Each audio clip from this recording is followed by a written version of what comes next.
नमस्कार बच्चों। ये क्या पढ़ रहे हैं आप? Economics paper leak, CBSE 12th class. क्या ये संभव है? बिल्कुल भी नहीं। सीबीएसई के पेपर्स बिल्कुल भी लीक नहीं हो सकते और ना ही होगा। लेकिन मैं आपको आज मैक्रो इकोनॉमिक्स के 25 ऐसे क्वेश्चन बताने जा रहा हूं जिनको आप करके आप अच्छे से अच्छे नंबर ला सकते हैं। तो एक प्रकार से वही 25 क्वेश्चंस आपके एग्जाम में आने की पूरी पूरी संभावना है। तो आप अगर इन 25 क्वेश्चंस को अच्छे से रिवाइज कर लेंगे तो आप यही मानिए कि आपको 25 क्वेश्चन के साथ आपको इकोनॉमिक्स का पेपर पहले से पता चल गया है। ये पे क्वेश्चंस सिर्फ मैक्रो इकोनॉमिक्स के मैं आज बताने जा रहा हूं। अपनी दूसरी वीडियो में इसी तरह से आपको इंडियन इकोनॉमिक डेवलपमेंट के क्वेश्चंस भी बताऊंगा। तो बने रहिए इस वीडियो में और देखिए किस तरह से ये 25 क्वेश्चन आपके सामने मैं प्रेजेंट करता हूं। तो बच्चों, सबसे पहले आपके मैक्रो इकोनॉमिक्स में यूनिट 1 ये है आपके पास 10 मार्क्स में, और इसमें कुछ डिफरेंसेस हैं जो आपको याद होने चाहिए। मैं आंसर्स डिटेल में नहीं बताने जा रहा हूं, सिर्फ आपको क्वेश्चन क्वेश्चन डिस्कस करूंगा। तो उम्मीद करता हूं कि आप इन क्वेश्चंस को अपने जो भी आपके टीचर्स ने आपको बताई हुई है उसके बेस पर उन आंसर्स को आप याद कर लें। किसी भी बुक से कहीं से भी आप आंसर याद करें, ध्यान रखना कॉन्सेप्ट एक ही होता है। डिफरेंट राइटर्स के अलग अलग तरीके होते हैं लिखने के लिए, तो इससे कोई फर्क नहीं पड़ता, लेकिन जो मेन कॉन्सेप्ट है वो आपको याद होना चाहिए। तो first of all the first question says what is real GDP and nominal GDP. तो बेटा ये क्वेश्चन आपको रियल जीडीपी, आपको हम जो रियल जीडीपी होती है उसे हम बोलते हैं जीडीपी एट फिक्स्ड प्राइस, और नॉमिनल जीडीपी को हम बोलते हैं जीडीपी एट करंट प्राइस। तो ये काफी इंपॉर्टेंट क्वेश्चन है, तो आप इसको अच्छे से तैयार कर लें। किसी भी लैंग्वेज में आ सकता है, फिक्स प्राइस, करंट प्राइस भी आ सकता है, और साथ में आपके रियल जीडीपी, नॉमिनल जीडीपी वे में भी आ सकता है। इसका न्यूमेरिकल भी आता है निकालने के लिए। तो अगर न्यूमेरिकल आएगा तो बेटे एक फॉर्मूला आप याद रखना, और फॉर्मूला है कि अगर आप फॉर्मूला याद रखते हैं प्राइस इंडेक्स, प्राइस इंडेक्स का फॉर्मूला होता है nominal GDP divide by real GDP, और इनटू में होगा 100। तो एक फॉर्मूला है, इस फॉर्मूले के बेस पे आप इसको भी तैयार कर सकते हैं, किसी भी क्वेश्चन का आंसर इसमें कन्वर्ट करके निकाल सकते हैं। तो न्यूमेरिकल भी आ सकता है और साथ में आपके डिफरेंस भी आएगा, real GDP and nominal GDP. कुछ बुक में एक्स्ट्रा में 1 नंबर में ये भी क्वेश्चन पूछ सकते हैं, can real GDP and nominal GDP में be equal, can real GDP greater than nominal GDP. तो इस तरह के बेसिक क्वेश्चंस हैं जो उम्मीद करता हूं आपने अभी तक तैयारी की ही होगी, और मैं अब कहूंगा कि आप इन क्वेश्चंस को अपने नोटबुक में एक बार अपने हाथ से लिख लें और फिर उसको रिवाइज करें। इसके बाद दूसरा क्वेश्चन आप देख रहे हैं, सेकंड है, बहुत ही इजी और सिंपल क्वेश्चन आता है, intermediate goods and final goods difference, then stock and flow का डिफरेंस है, factor income and transfer income का डिफरेंस है। तो काफी इंपॉर्टेंट है। फैक्टर इनकम की हम बात करें तो फैक्टर इनकम के अंदर आपके जो इनकम मेथड में कॉन्सेप्ट आता है एनडीपी एट एफसी, उसके अंदर जो 3 कॉन्सेप्ट आपने पढ़े होंगे, one is operating surplus, compensation of employees and mixed income, these all are known as factor income।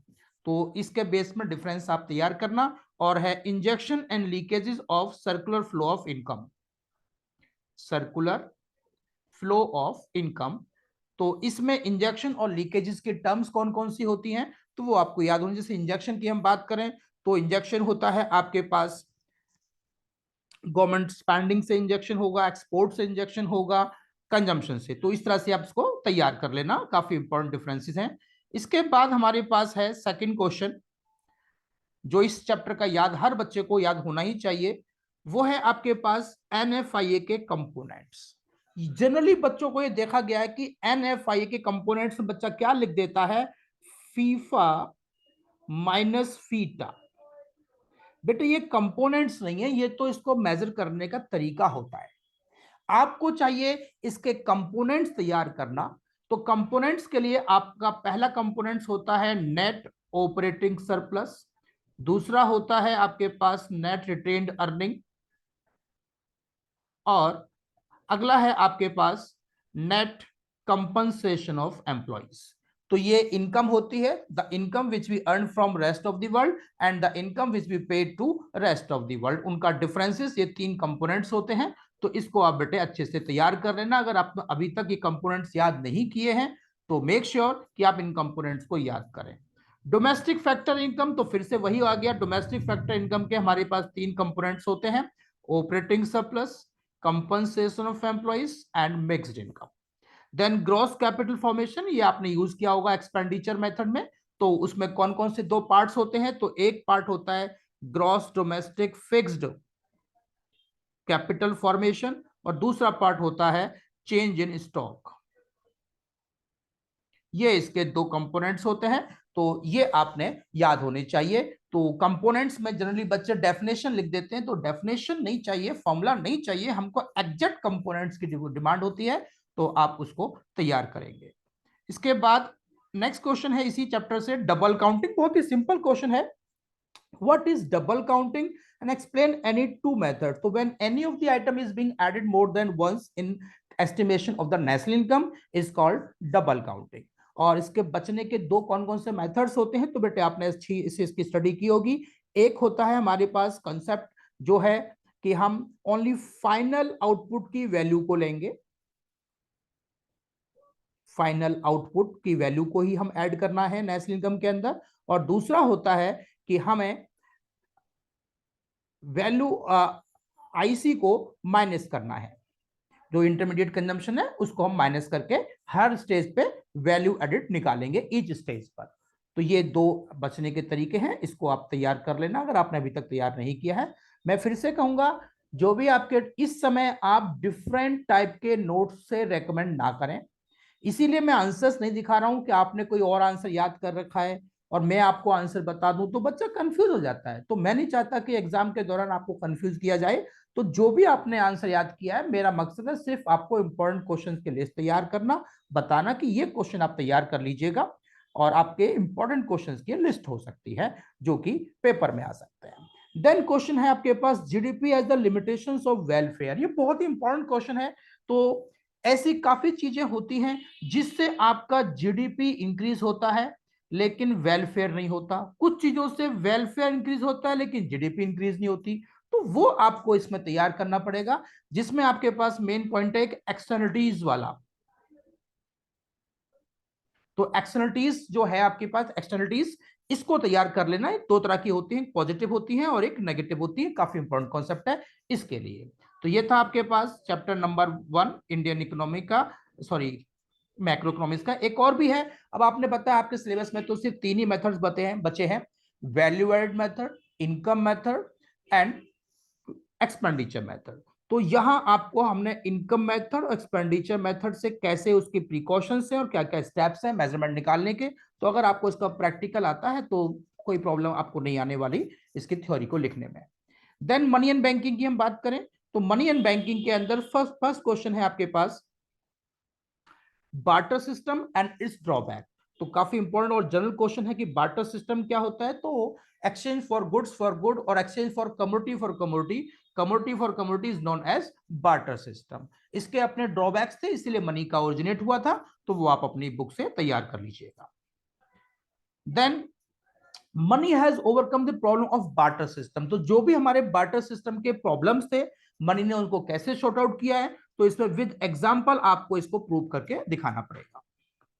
Then next question number है हमारे पास, explain the components of measurement of money supply in India. अब यहां बच्चे बहुत confuse हो जाते हैं, हमने पूछा है कंपोनेंट्स ऑफ एंड मेजरमेंट। तो बेटे कंपोनेंट्स दो होते हैं हमारे पास, कैश करेंसी और डिमांड डिपॉजिट, और मेजरमेंट हमारे पास चार होते हैं, ये याद रखना। मेजरमेंट में M1, M2, M3 और M4। 90% बच्चे इसमें मिसगाइड हो जाते हैं और मेजरमेंट में कंपोनेंट्स लिख देते हैं। तो ये दोनों अलग अलग कॉन्सेप्ट होते हैं, तो इसको आप तैयार कर लीजिएगा। और M1 में क्या आता है, M2, M3, M4, तो मैं अब आपको फॉर्मूले इसके पता ही होंगे, मैं इसको ज्यादा डिटेल में नहीं बता रहा हूं। Then question number 9, question number 9 says explain the process. अगर अब मैं कहूं मनी से कोई ऐसा क्वेश्चन है जो मोस्ट इंपॉर्टेंट आने वाला है, तो that is this question, money creation by commercial bank, और this is also known as credit creation. तो मनी क्रिएशन और credit creation the same concept. और ये बेटे आपको एक एग्जांपल के साथ, न्यूमेरिकल एग्जांपल के साथ आपको आना चाहिए, जिसमें आपने पढ़ा होगा कि जितना मनी क्रिएशन होता है तो टोटल मनी क्रिएशन का फॉर्मूला होता है आपके पास 1 by legal reserve ratio into initial deposits. तो इस तरह से इस फॉर्मूले से आप पूरे क्रिएशन करेंगे।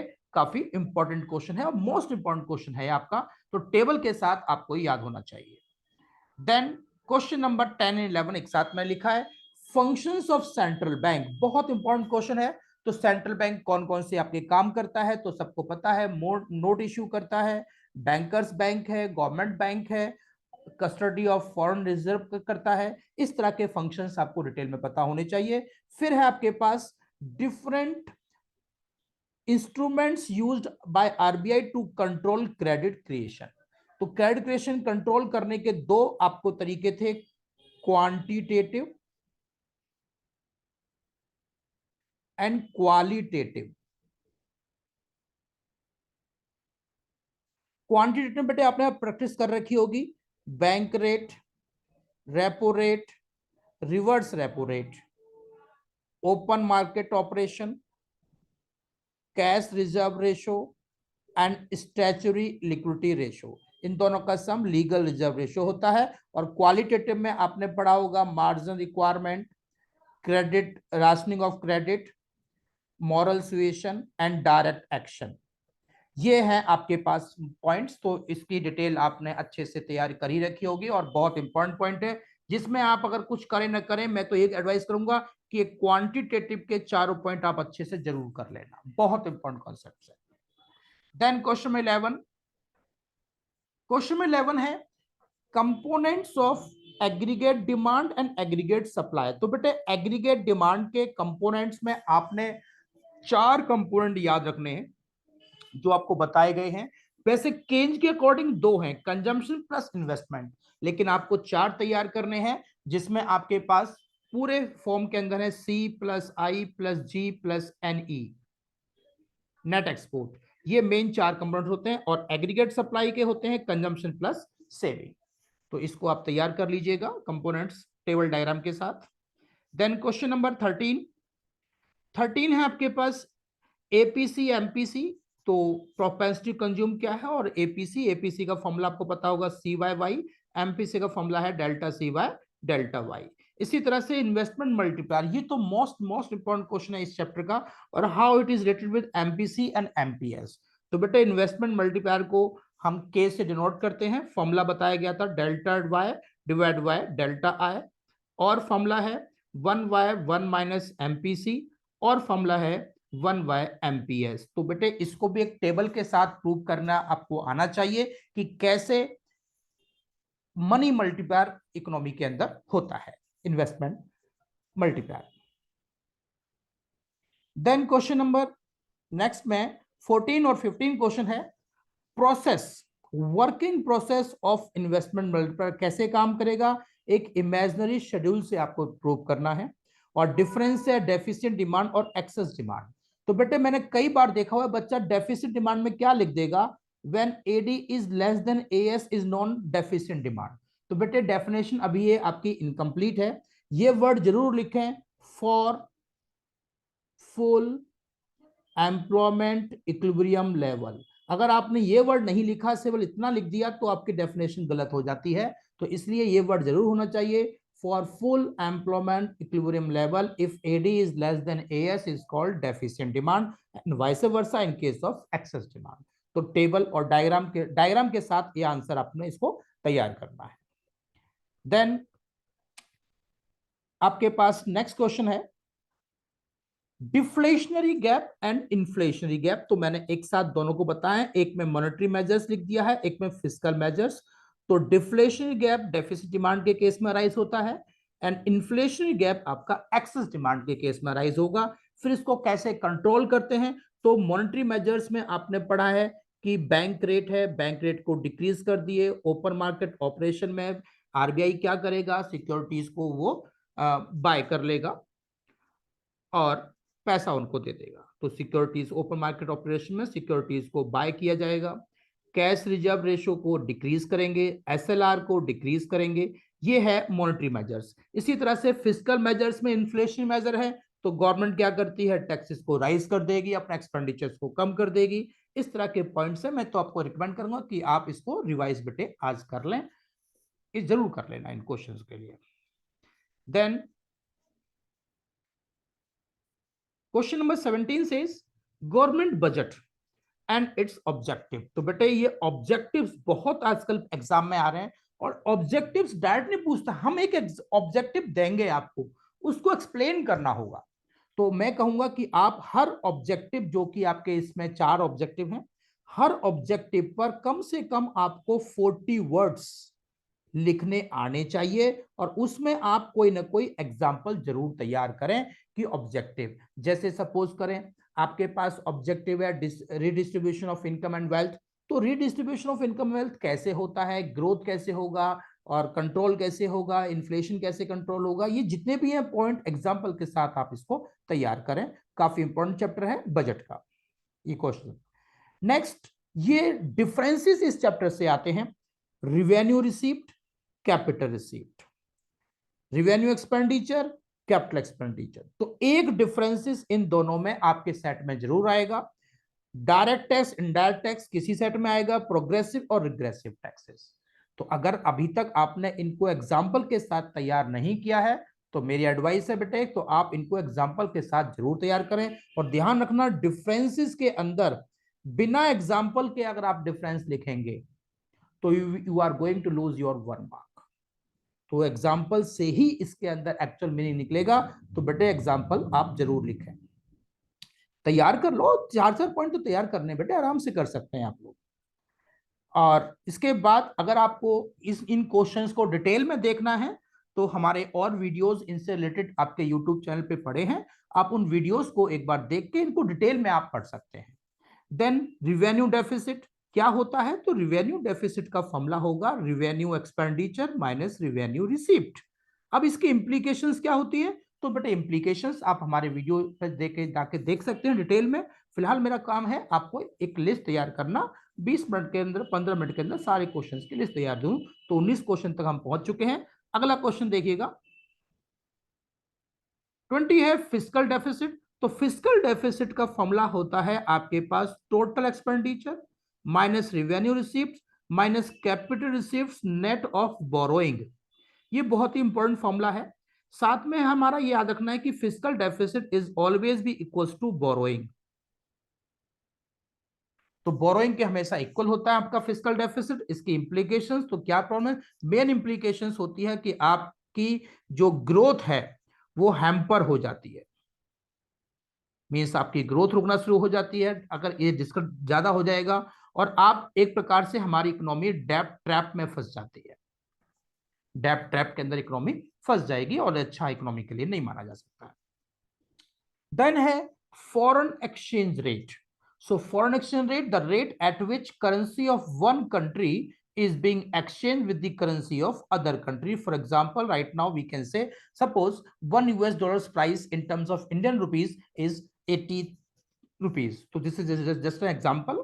And how it is being determined? So it is being determined on the basis of demand for foreign exchange equals to supply of foreign exchange. तो उसके इक्विलिब्रियम के बेस पर ये डिटरमाइंड होता है, इसको रिवाइज कर लीजिएगा। देन हमारे पास अगले क्वेश्चंस हैं, distinguish fixed and flexible exchange rate. आप इसको तैयार कर लीजिएगा। Balance of trade and balance of payment में डिफरेंस है, और most important autonomous item and accommodating item का डिफरेंस। बेटे ऑटोनोमस आइटम को हम अबव द लाइन आइटम भी कहते हैं, अबव द लाइन आइटम, और बेटे इनको अकोमोडेटिंग को हम बिलो द लाइन आइटम भी कहते हैं।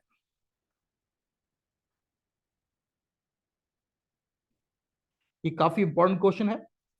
then 4 sources each of demand for foreign exchange and supply of foreign exchange. That means why you demand for foreign exchange। तो foreign exchange की डिमांड आप क्यों करते हो, और इसी तरह से आपके पास सप्लाई कहां से आती है। तो these are the main 25 questions of your macro economics. तो बेटे मैं आपको अश्योर करना चाहता हूं कि अगर आप ये 25 क्वेश्चन अच्छे से रिवाइज कर लेंगे, आंसर्स को लिख लेंगे और लर्न कर लेंगे, तो जो आपका थ्योरी वाले पोर्शंस हैं वो इन्हीं क्वेश्चंस को बेस बनाकर आपका पूछा जाएगा। तो ऑल द बेस्ट आपके एग्जाम्स के लिए। और ये पार्ट 1 का वीडियो था। पार्ट 2 का वीडियो देखने के लिए कुछ दिन इंतजार करिए, मैं जल्दी ही उस वीडियो को अप्लाई करूंगा। और आपको अच्छा लगा हो ये क्वेश्चंस, तो एक लाइक बनता है और शेयर भी बनता है। Thank you very much.